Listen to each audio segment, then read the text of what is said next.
Hi, I am Beaver Buddy. What would you do if you found a mermaid living in your bathtub? At the end of this story, you will find a moral that you will never forget. In a quiet blue house by the sea, a boy named Leo heard strange splashes every night coming from the bathroom, but he lived alone with his grandma. One evening, curiosity pulled him out of bed.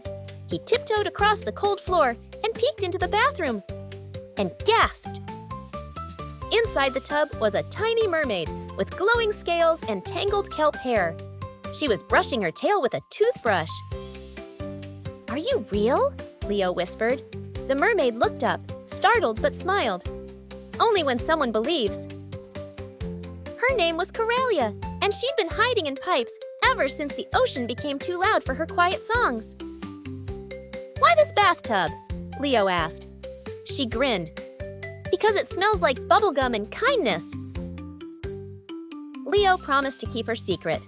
Every night after that, they whispered stories, shared cookies, and sang sea lullabies. Coralia made water dance in shapes, from dolphins to dragons, filling the small bathroom with wonder. But one morning the house shook. Pipes groaned. Water gushed out of the faucet like a fountain gone wild.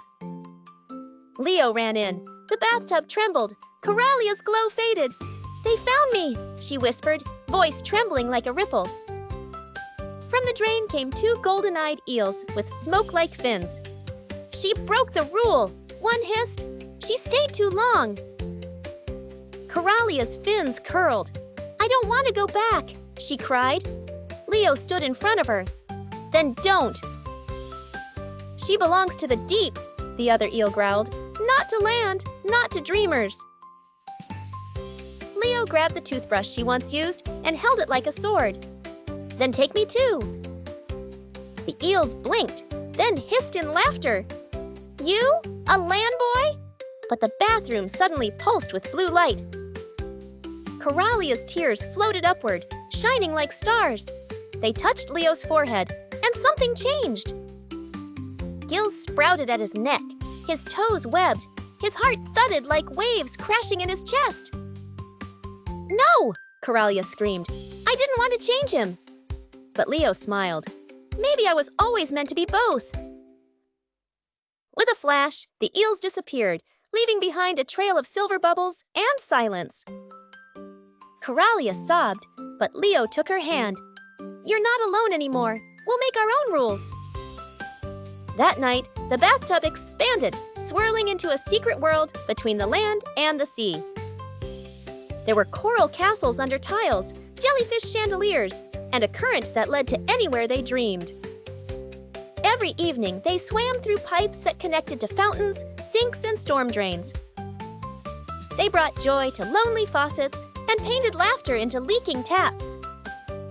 But one night, Leo heard his grandma cry. She missed him and thought he was lost. Coralia took his hand. "You don't have to choose, Leo. You're part of both worlds." So Leo returned every morning. Dry by dawn, he hugged his grandma and told her sea stories she thought were dreams.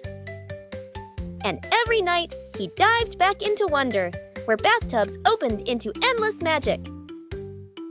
He had found a way to live in both worlds, between love and adventure, between home and the unknown.